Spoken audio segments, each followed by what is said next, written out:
Welcome to the Dr. Mama Says podcast, where you will hear a variety of timeless tips on parenting and healthcare. Thank you so much for joining today, and now it's time to get on with the show. Hey there, everyone. I'm Dr. Burton, the host and creator of the Dr. Mama Says podcast, and I'm here now to share my latest episode with you. Thanks so much for joining.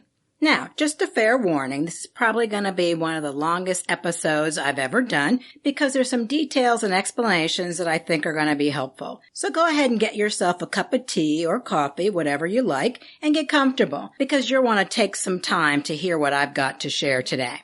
So, the topic I'm going to be discussing is the process of reading and understanding online physician reviews. It's an extremely important topic because in general, many people use online reviews to help them to decide what products and services they want to spend their money on. And these reviews may be reliable for things that you purchase online because someone else has actually bought them and they're sharing their opinions. However, it's not widely known that these reviews may not be what you think they are when it comes to rating a physician. I've thought about sharing this information many times before, but right now seems like the right time. So why? Because recently I had a patient call my office and talk to my office manager, and she wanted to schedule an appointment and sounded really frustrated. And she said, I'm simply looking for a doctor to take care of my child who doesn't have terrible online reviews. Seriously? Is that what we think the evaluation of a doctor is based on? This brought up something that deep down I knew was true, but I wanted to ignore it because it's just one more thing that takes time away from physicians instead of focusing on healthcare. In this day and age, even though physicians already have incredible amounts of administrative work for insurance companies and hospitals, we now need to find the time to monitor our online reputations. This is truly a sad state of affairs because online reviews don't necessarily tell you anything meaningful about the doctor. And now the rest of this podcast is going to tell you why. Recently, a physician went to a conference and a speaker brought up this topic and suggested that she goes online and Google herself. So she did. And boy, was she shocked with what she found. In the show notes, I included a link that shares the story that was published in the Boston Globe newspaper. And this describes the horror of her finding the fake online reviews and how hard it was for her to get them removed. Back in the day, online reviews of anything shared ratings on a product or service that someone actually had direct experience with. If you wrote it, then you actually knew that the plumber was good or bad. You knew if he was on time or if the work was up to your expectations. It was an unwritten rule that you only evaluated businesses or people whose services you actually used. Can you imagine if I left a review for a plumber and said that he was a terrible person, but he had never worked for me? That sounds ridiculous, doesn't it? You would probably assume that people would only write online physician reviews about someone who they had actually interacted with, right? Well, unfortunately, that would be a wrong assumption.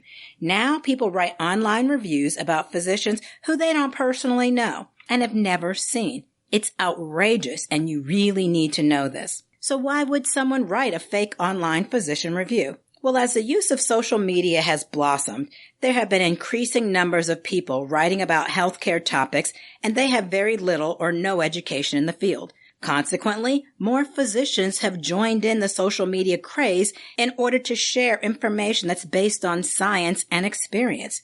I have previously posted a blog that shared some awesome social media physicians who voluntarily spend countless hours trying to share useful healthcare tips. I've also included another link to this post in the show notes, and I highly recommend you check it out because this is a nice selection of physicians in many different specialties. And these physicians not only share scientific research, they have updates from conferences and general information, and it's pretty much posted on all platforms. But many of them also have blogs and YouTube videos, YouTube channels, podcasts. These physician posts are an important way to offer a balance to the false, misleading, or dangerous healthcare information that's currently flooding the internet. Now, as some of you may or may not have noticed, when people interact on social media, they can get way too emotional. Many times, the topic is just not that serious. It's easy to ignore a post or stop reading, but many people who disagree with you on a topic become very aggressive and act in ways that they would never act in real life. They no longer show respect to people who've spent many years to become educated in their fields and have chosen to share their knowledge just to help others improve their health. In fact, many people go online specifically to write fake physician online reviews simply because they don't agree with them on some other hotly debated topic. For example, one common reason physicians often get terrible online reviews is because we believe in vaccination as a way to improve global health. Hashtag vaccines work. Yes, I said it. Please don't go write me a negative review. Vaccines work. But the ever-growing anti-vax movement has led its followers to aggressively attack the credibility of physicians who present scientific proof that debunks their false beliefs. The number one belief is that vaccines cause autism, and no matter how many studies are published saying this is not true, anti-vaxxers, they don't care. They are not swayed from their opinion. In fact, many of the current anti-vaxxers were vaccinated themselves because their parents understood the value of vaccines. And it's important to note that these same anti-vaxxers don't have autism, so it's hard for me to understand, with so many thousands of them fully vaccinated, how come they don't have a huge rate of autism? But anyway, when the vaccine debate comes up, anti-vaxxers need to silence the physicians, so they go online and write reviews. Most of the time, these attacks are against physicians they have never, ever met. So instead of spending their energy sharing their own message, it has become an increasing trend to try to trash the reputations of the people who have a different viewpoint. This is really a type of physician cyberbullying. And they want to attack physicians to make them stop spreading this scientific data that undermines their beliefs. I guess they figure that if physicians stop educating the public, more people will buy into their false story about vaccines being dangerous. Every single day, there are instances of this online bullying of physicians with the simple intent of ruining their reputations because of a different opinion on a variety of topics. But guess what? Newsflash, you do not need to agree on all topics with people in order to be civil and respectful. Your physician is not coming to your dinner party and is not your friend. Whether they are Republican or Democrat, whether they believe in vaccines or ending gun violence, these things change nothing about their ability to act as a well-trained physician. And wait. You know what? Even if the physician is your friend and is at your dinner party, why is that any different than you having a disagreement on an issue with anyone else? I most certainly am friends with people who have beliefs that baffle me. Oh, no. We are not on the same page on many issues, but I like them for other reasons. So we don't discuss politics or whatever the other topic is that we disagree on. And if we have to debate whenever we are together, I would not want to spend time with them. Now, suppose you met an electrician at a party and learned that he believes women should only stay at home to raise children. Of course, this is outrageous and should lead to a rigorous debate. Women are able to make whatever career decisions are best for them. No one needs to tell them what they should and shouldn't do. But would you go home, look for this electrician's place of business, and write a review saying that his professional work is awful? Would you call your friends and tell them to write terrible reviews to try to ruin his reputation? Would you try to make him get fired so he has no way to support his family? Of course not. This sounds ridiculous. But you need to know that many online physician reviews occur because of this exact same story. The awful reviews happen because of an unrelated disagreement. You can and should choose not to use this person for yourself, but there's no reason to say that he or she has poor professional skills. We do not need to live in a utopian world where we all associate only with people exactly like us.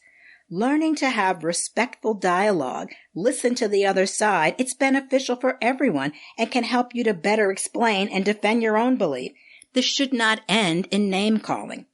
But let's be honest, with all the many healthcare visits that you and your family members have had, how many times have you gone online to write that things went exactly as expected and that you were satisfied? Not over the moon ecstatic best day ever, but that the visit met your expectations and that you would return? The answer is probably not that many times. I know I haven't. To me, having a visit or a service go as planned is kind of a basic expectation. So some people are really awesome at this, and they're almost professional reviewers of all things in their lives. Not just physicians, but restaurants, Amazon, eBay, even grocery stores. And I personally enjoy reading the reviews. I'm rarely a reviewer, but I scroll through those Amazon reviews like it's my job. I click on the pictures that people submit of themselves wearing the clothes that I'm considering buying. Would I ever think to do that? Oh, heck no. But I do consider their recommendation. It's human nature. So for those of us who do not routinely leave reviews, what would motivate us to write one? Well, as you read the reviews, generally, many people who spontaneously write an online physician review, they're people who were either blown away by a visit that wildly exceeded their expectations, or they were simply unhappy. Both of these groups tend to be the outliers. They don't reflect real normal life. They're the exceptions. I personally find that many of the spontaneous online physician reviews are motivated by anger. Yep, most upset people rush home, get online, write a review, go on social media. They can rant about it, and this might make them feel good, but it's got consequences. You never raved about all the good experiences you have, but you never miss an opportunity to bash a bad experience and warn the world that they should expect that. So why can't physicians defend themselves from these online bad reviews? Now, if the online review is written from an actual patient, physicians are not allowed to defend our reputations with comments or replies because of federal regulations called HIPAA, HIPAA. In the show notes, I added a link so you can read all about that. But in a nutshell, these are laws that protect the healthcare privacy of all of our patients. These laws limit how much we can share about our patients' healthcare. So, if an actual patient makes a complaint that has a simple explanation, we can't address it because we would need to acknowledge that the medical issue exists. That violates HIPAA. In fact, just saying that someone is our patient is also a HIPAA violation. So patients can say whatever they want about their own health and describe what they think we did or did not do, but we must keep silent and let the one-sided attack stand. Everyone knows that there's always two sides to a story. But in many cases, the physician's side is not heard. So how does this help you understand if this is a good physician or not? Physicians have pretty much accepted that concerned or angry patients may leave a bad online review. But these situations are few and far between. However, this huge increase in fake reviews by non-patients has become absolutely absurd. And often when one fake physician review is written, dozens of like-minded people will also attack. Suddenly there's this flurry of terrible reviews all within a few days. There is just no way to respond to all of these organized attacks. So on top of our actual patients who might be unhappy about a long wait time or not having a test ordered that they asked to have, often based on some internet research, but I digress, physicians now have to face attacks by people who they have never met or treated. Yes, this is a whole new level of personal reputation assault. So if you're reading these reviews, what kind of comments should you look for to recognize that they're perhaps not true reviews? Most of the time, I see about 4 common topics that lead to these fake reviews. The intent is pure and simple, to destroy a physician's credibility because of a difference of opinion. The attacks are vicious and swift, and you may notice them all occurring within a few days. I'm going to talk about what these topics are, and although there are many topics that can spark people to write these reviews, I highly recommend you consider weeding out the comments of these 4 topics that I'm about to highlight. So topic number 1, vaccinations. I already talked about this, but it needs to be repeated because it's a common active problem right now. The anti-vax group of people aggressively target people who advocate for vaccines to improve public health. Because of this movement, the United States right now is facing a progressively worsening measles outbreak with the most number of cases reported since 1992.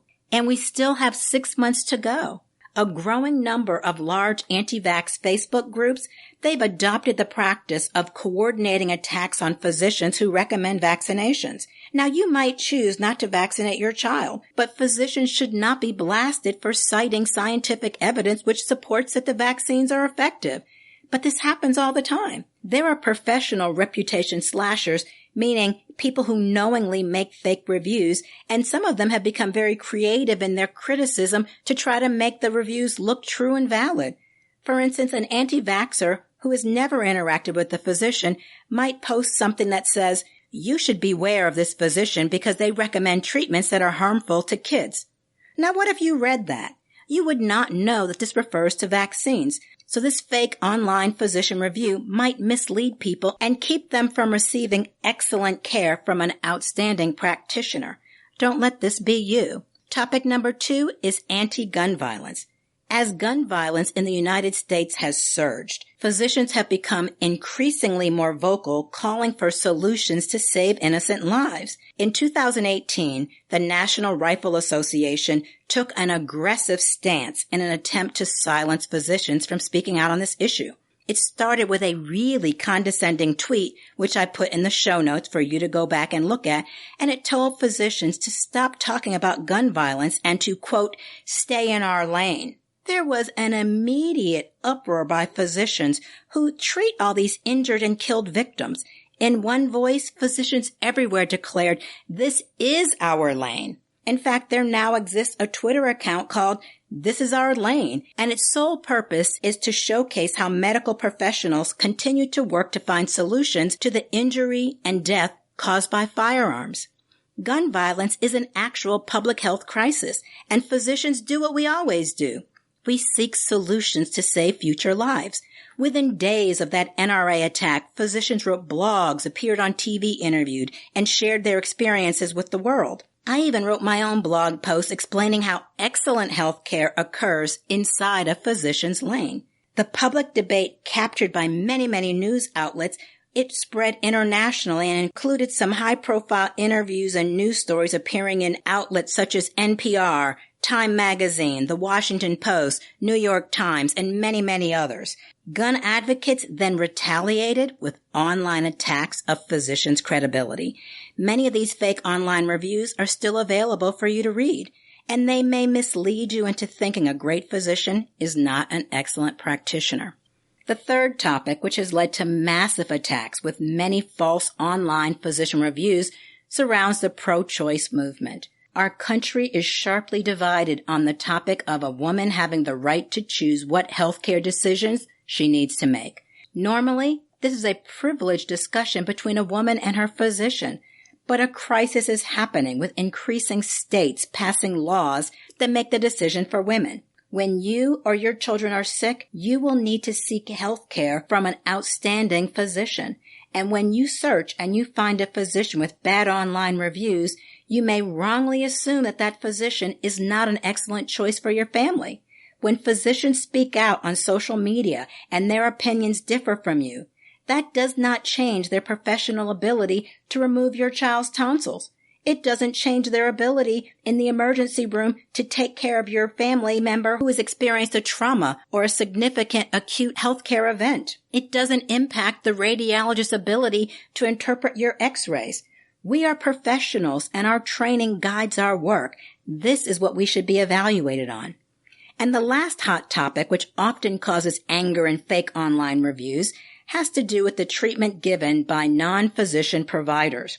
Oh goodness, is this an emotionally charged topic. Healthcare has drastically changed over the past decade. Most people used to call their doctor's office, make an appointment, and see a physician. This was the standard and expected result. However, as the number of non-physician healthcare providers has increased, patients have become confused about who is actually caring for them.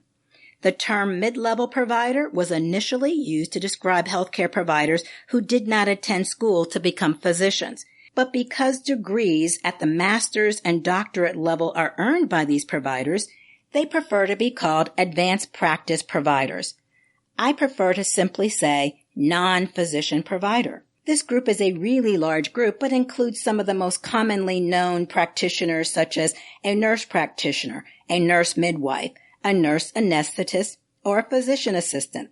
Initially, this group of healthcare providers was intended to help the physicians in the management of our patients. However, there has been an increasing push to allow these providers to treat patients without any physician input or oversight.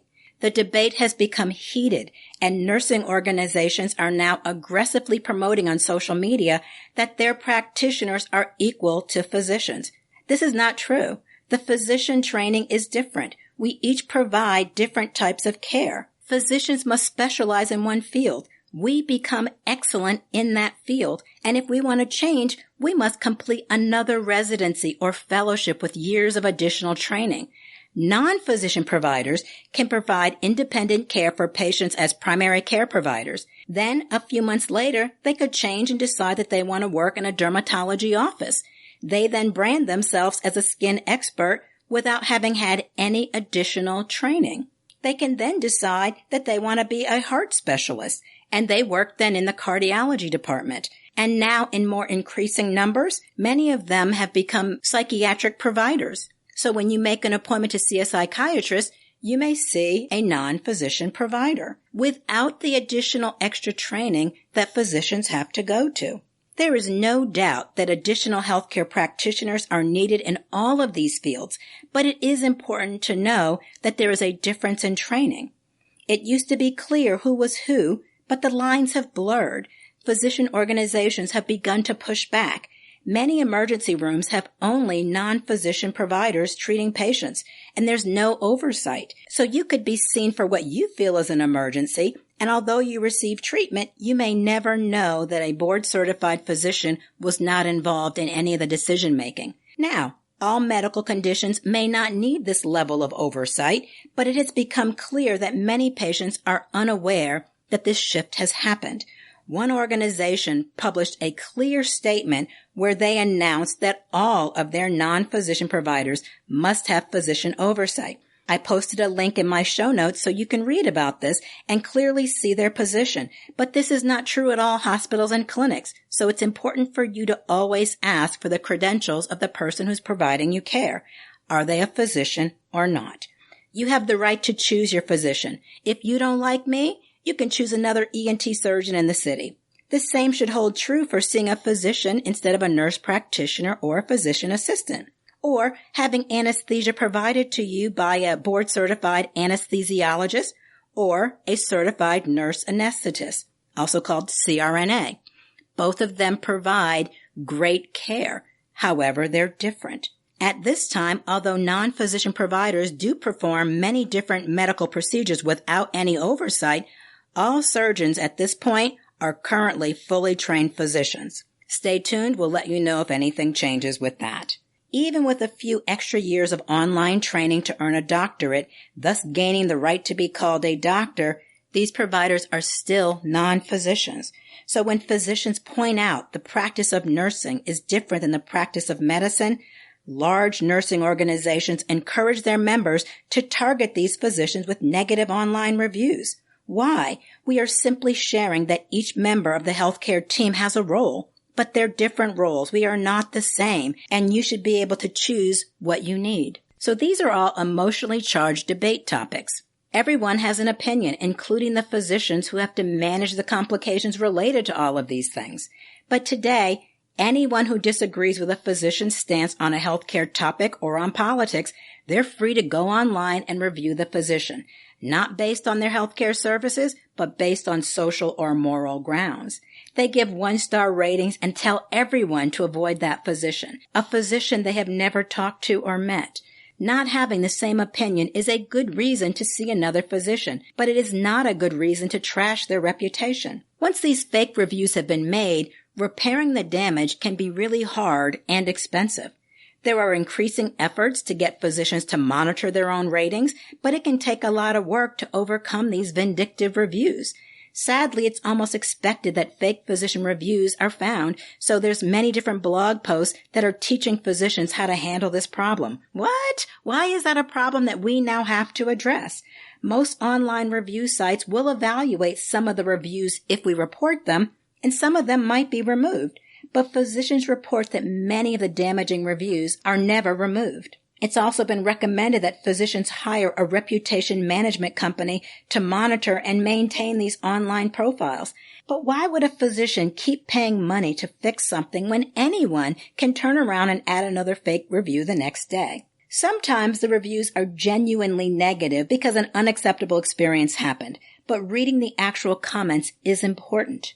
I had a patient who left me a bad review before ever coming to my office, never met me, had trouble getting paperwork from an online portal, and full-on blasted me and my office staff. After she arrived, she found the error that she was making in accessing the portal, and after her visit was done, she was happy, she apologized. My office manager asked her if she would revise her review, and she said, of course. But did she? No. But why would she? No one really thinks about writing a review unless they're unsatisfied or angry. There's no gain to her to go back in there and do it. But at least she was my patient, so I accept this. How many times have you personally written a review of your favorite physician or even your favorite restaurant? Most of us never do. So you must understand that the current online physician review crisis is due to a select group of people who choose to weaponize the internet. So my recommendation is that you please think twice or even 3 times before you use an online physician review to judge a highly trained, caring medical professional. A truly bad physician will not have a busy practice filled with long-term patients, and local physicians will not continue to send referrals once they hear the negative feedback from their patients. So instead of using the unreliable online physician reviews, ask your personal physician who they recommend, and then trust your physician to refer you to another trusted physician. All right, now let me get off my soapbox. This looks like a good place to stop. For now, I gotta go. Hope you come back and check out my next episode. I truly want to thank you for spending your time listening to Dr. Mama Says, because without you, there would be no podcast. If you enjoyed what you heard, please go to iTunes and consider leaving a 5-star rating. This will help gain the support needed to continue bringing new and exciting content. To review information presented in this episode, a summary of the show can be found on www.drmamasays.com. And don't forget to subscribe. Hope you come back and listen again soon.